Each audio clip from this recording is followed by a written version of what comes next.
Nu när du har varit vd i lite mindre än ett halvår, vilka möjligheter ser du för bolagets utveckling och vilka utmaningar har du stött på hittills?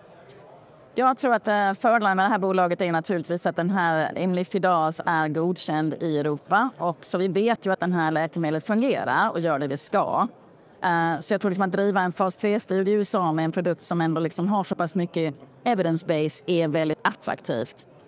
Vad gäller utmaningar så är det naturligtvis varit att gå in och omstrukturera bolaget, sätta lite nya strategier och ta in lite liksom kompetens som lite snabbt kan börja driva på så att vi är förberedda för det som kommer några månader. Och ni har ju som du nämnde ett villkorat godkännande i Europa för Imlifidase.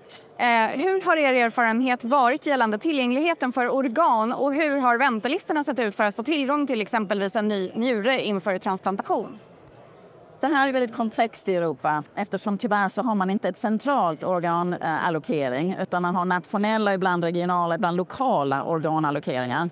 Så det är svårt att manövrera faktiskt i det här för att veta att det finns olika regler. Väntelistorna däremot är vanligtvis de är stabila eller ökar. Vi har inte sett någonting i det att väntelistorna blir mindre utan det här är ju ett pågående väldigt stort problem. Och för de här patienterna så är de ju ofta på väntelistan väldigt länge.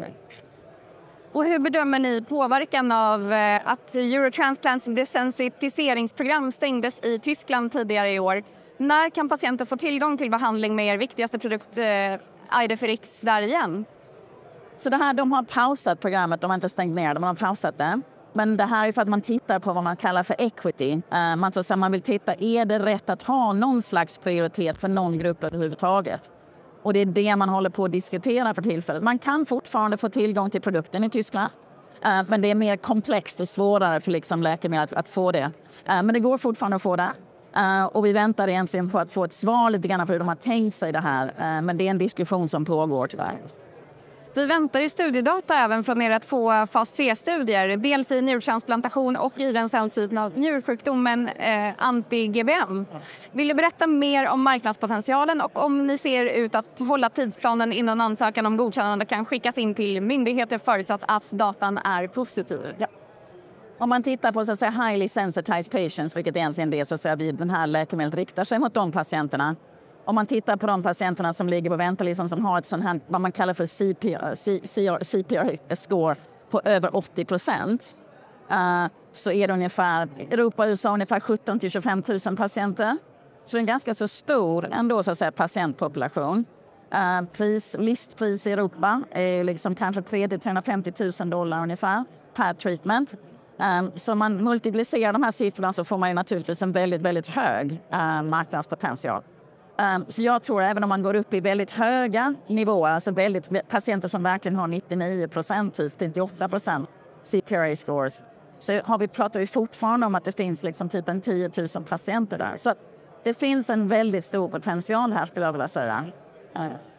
Ja. Och i nästa steg då, är det fortsatt att kommersialisera själva eller kommer ni vilja gå via partner? Det här är en väldigt liten call point egentligen i USA. Fördelen med USA är att du har ett organallakeringssystem.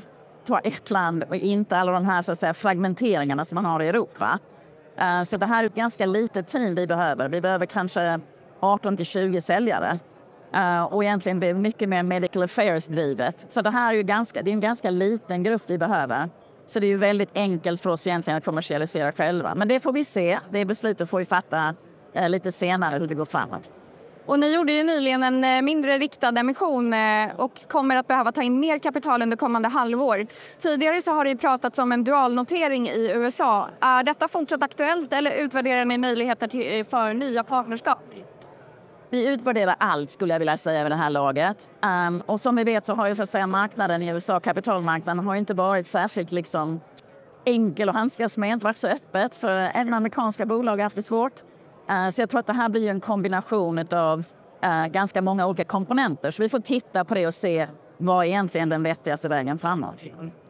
Och hur påverkas ert arbete av de förändringar och den rådande osäkerheten inom hälsovårdssystemet i USA sedan Trump blev president? Även under Trumps tidigare period så var det faktiskt fokus på att de verkligen ville öka antalet transplantationer. Det här är någonting som faktiskt de har kommit tillbaka till igen. De vill så att säga förbättra systemet, öka tillgängligheten av organ. Så det här är faktiskt någonting som är positivt just med den här situationen. Sen är det väldigt mycket saker som händer runt omkring. Men rent principiellt så är det faktiskt transplantation någonting som är en väldigt positiv fokus från den här administrationen.